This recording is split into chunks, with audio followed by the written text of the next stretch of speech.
it, sucker!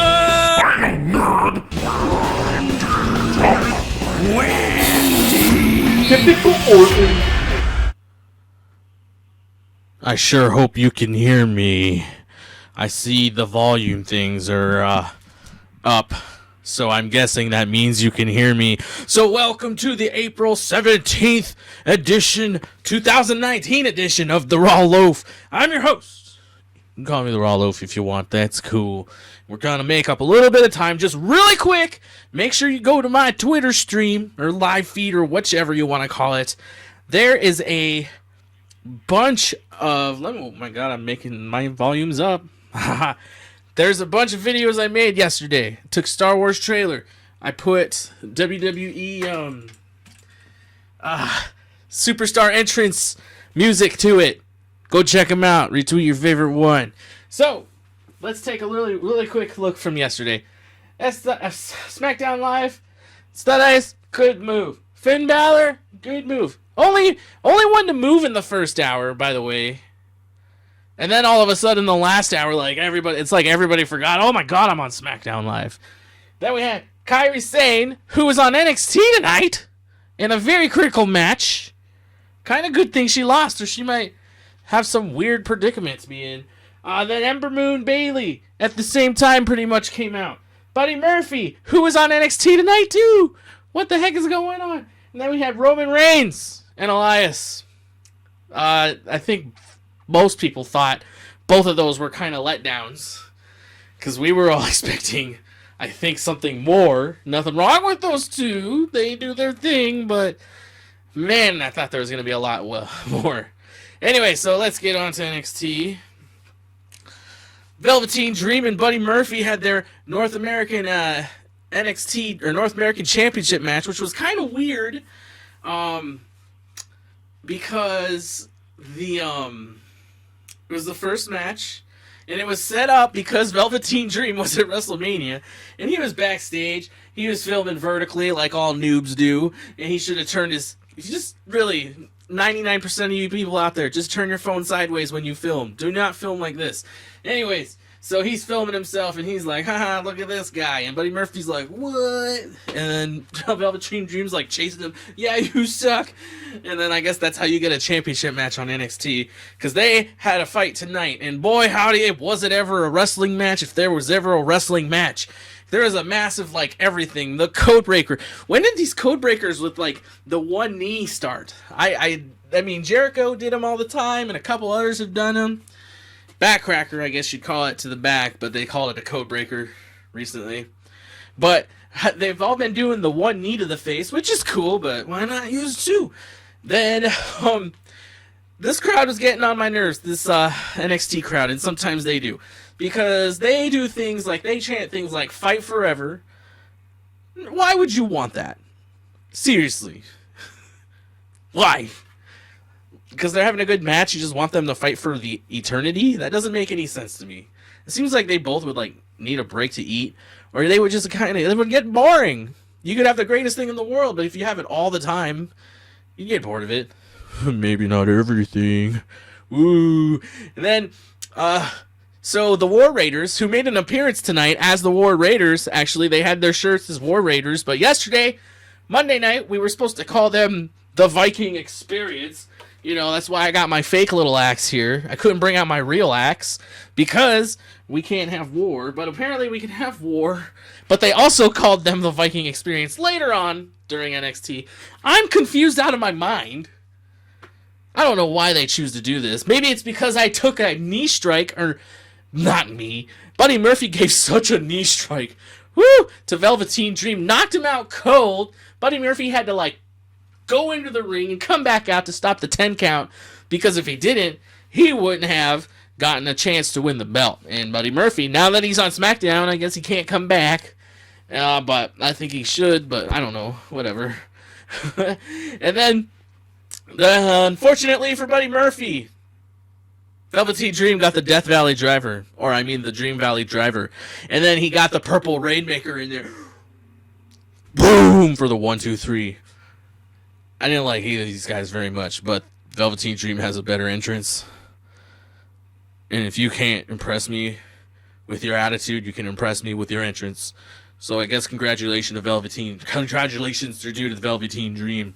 Next up, we had Johnny Gargano, the brand new NXT champion, who for the last 15 years, before NXT was even created, Johnny Gargano wanted to be the NXT champion.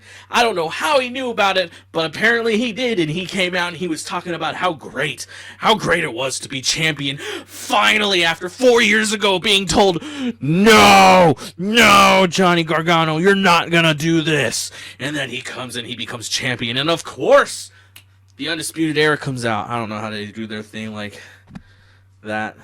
Oh, I don't know. I'm not a gangbanger.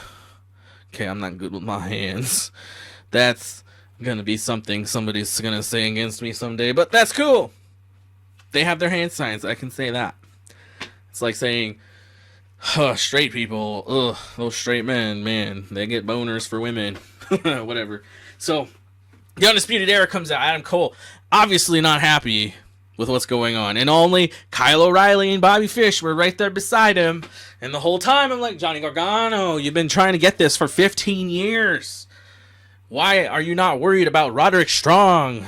I mean, Roderick Strong is the newest member, but he's been there forever now. After he turned on... Ooh, who was it he turned on? Oh, I can't remember. Bruiserweight, wasn't it? Yeah, it was a Bruiserweight at one of the takeovers a couple years ago. Or not a couple years ago, maybe about a year ago. Roderick Strong came out of nowhere, knocked him out of the head, fell to the ground. Then next up, we had the Street Profits come out, or not come out. They were doing backstage. They have their own videographer who they pay by the hour. And they're like, yeah, we're going to go and knock on Mr. Regal's door. What? Street Profits! Or something. I don't know what they were yelling. But as they were about to knock, they got... Oh, that's where the War Raiders... I'm sorry, the Viking Experience, whichever. They came out and said, oh, you guys have a match with us next week on NXT. So it'll be interesting to see next week if they're the Viking Experience. They should just mix the words together. We're the War Viking Experience.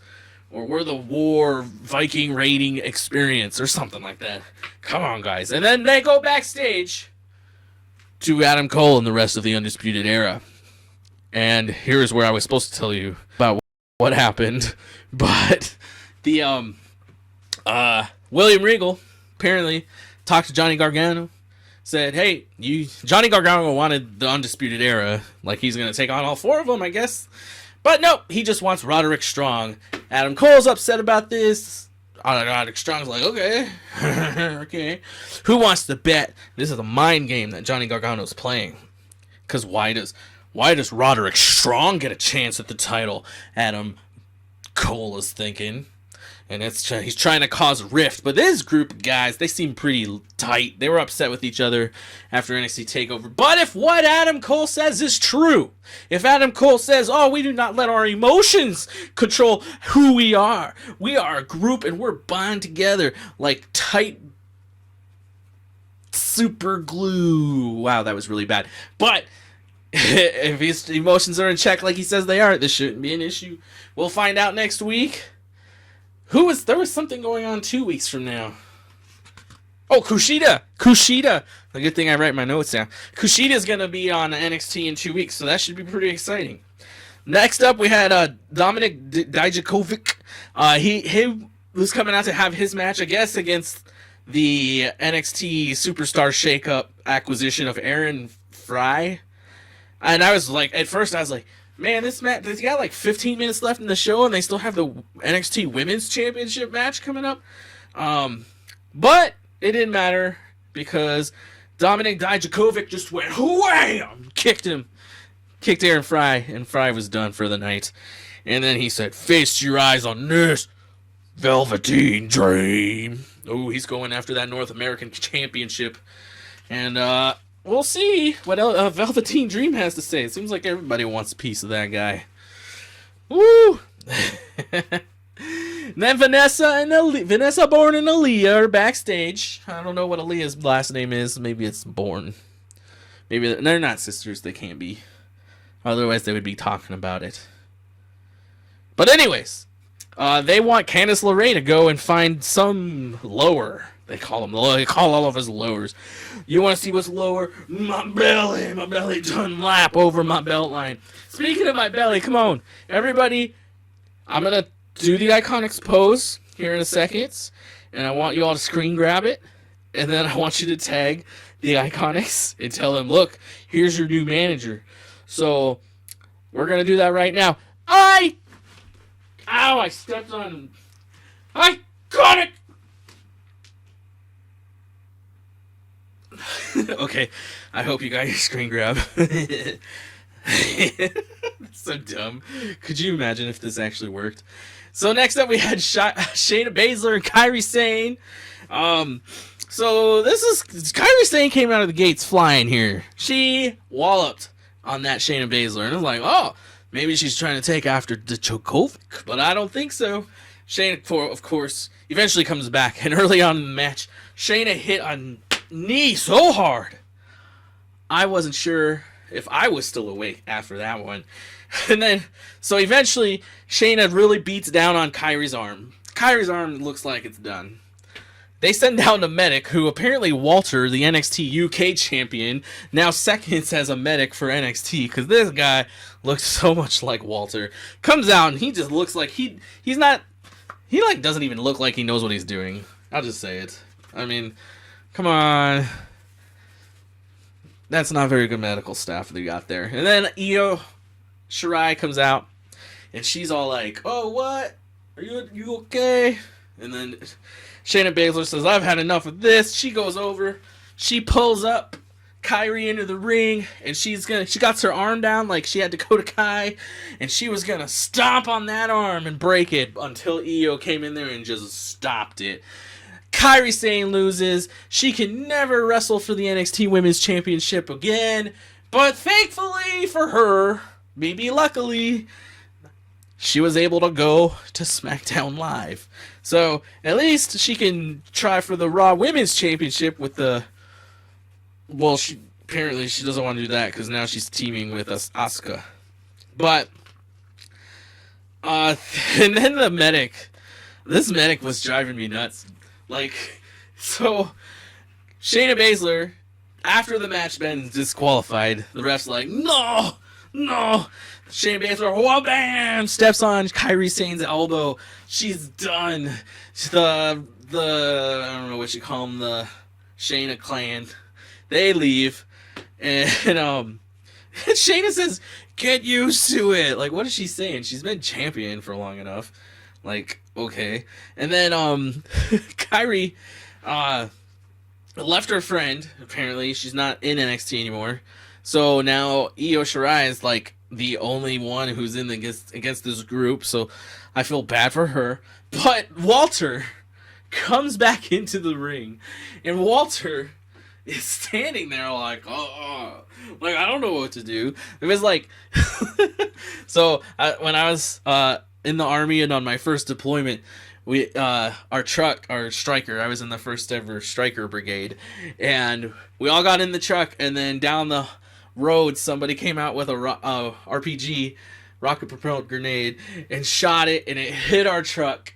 And it just so happened that day we had a medic in our truck, which we never had, but this medic never got to leave base, and he was just like, let me come out. It's like, bro, you play World of Warcraft all day. Like, somehow, on a dial-up style internet, he was able to play World of Warcraft. But he's like, I want to go. I think he wanted to be tough so he could tell all of his World of Warcraft friends that, yeah, I went on a real mission. And then, so that rocket-propelled grenade hit the truck. We were all like, whoa. A squad leader was up front. Piece of shrapnel just went like right through his lip. So he drops down into the truck, and he's looking at the medic, and he's just like looking at the medic, and the medic like looks at him. And I was up in the air sentry hatch when this happened, so I'm not 100% of exactly what happened, but it was explained to me. He's looking at the medic, and the medic's looking at him, and they're all looking, and everybody else in the truck is like, what's going on? Like, and then the medic just looks down at his bag and just goes. I feel like that's what this version of Walter, stick to wrestling. You should not be a medic. And that was it for NXT this week.